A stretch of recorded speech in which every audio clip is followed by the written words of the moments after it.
During all of his life, Charles Taze Russell was obsessed with the end of days and devoted his time writing and publishing his magazines, The Watchtower, and publishing books in which he presented his views and calculations, proving that this world would pass away in 1914.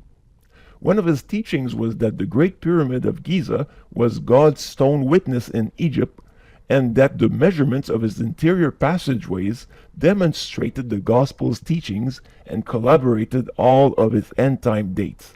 He even went so far as to travel to Egypt to study himself his beloved pyramids. He went on to publish a series of books called Studies in the Scriptures, in which he explained these end-time dates. Two of these books in particular are very elaborate on the subject. In his quest to convince as many as possible that 1914 would see the end of the world as we know it, Russell even journeyed in the adversary's territory, as he called it, the devil's realm, astrology. Here are some excerpts that he published in his magazine, The Watchtower. In The Watchtower, May 1st, 1903, at page 3184, An Astrologer's Outlook.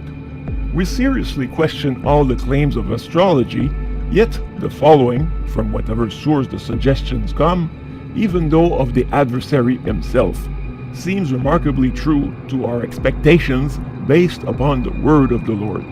For this reason alone, we present them here as follows.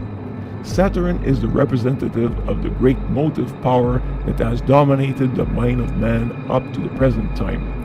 The great organizations of capital, attracting now so much attention, are in reality the last great struggle of the Saturn god to save his throne. But his efforts will be futile, yet far from useless, for he is blindly doing service for a still greater god in the same way as the other planets have contributed blindly to Saturn's glory. Jupiter, representing law, religion, and morality, has been perforce subservient to Saturn's greater and more potent force.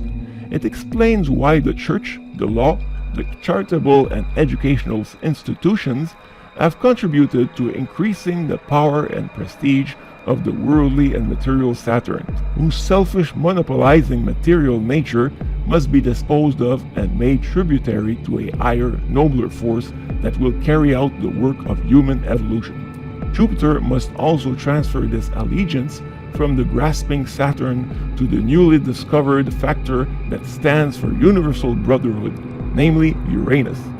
When Uranus and Jupiter meet in the humane sign of Aquarius in 1914, the long-promised era will have made a fair start in the work of setting man free to work out his own salvation, and will ensure the ultimate realization of dreams and ideals of all poets and sages in history.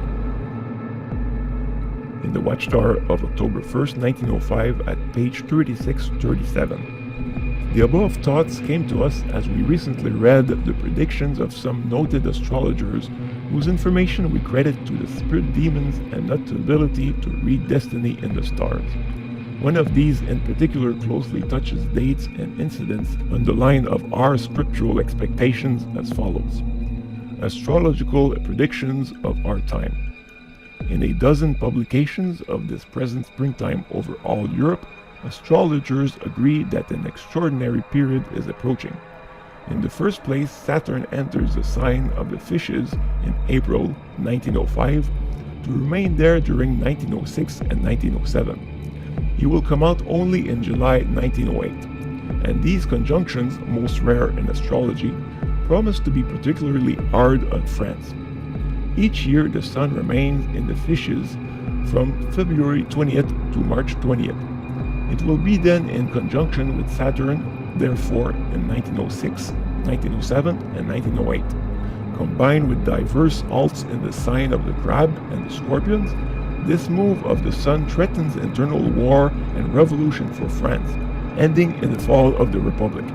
The Great Troubles will commence in 1907 in a people's revolt. There will be pillages, burning cities, massacres, and the temporary domination of the lower orders. The year 1907 declares when astrologer will see the triumph of the populace and the reproduction of the worst days of the First Revolution. I will add that this year, which seems marked as one of the most fatal in the history of all times, reproduces all the conjunctions of 1572, the year of the massacre of St. Bartholomew. Twice only have the same conjunctions happened since, in 1793-94, the year of the Terror, and in 1848, that other year of revolution in France. For France at least, peace will not be re-established until 1914, when a warrior king, he who is to establish the reign of good, will set things to rights. This Caesar Imperator, realizing the astral reproductions of Napoleon I, will commence to manifest his presence in 1914 and will be definitely crowned in 1916 or 1917. Until then, at last, poor France.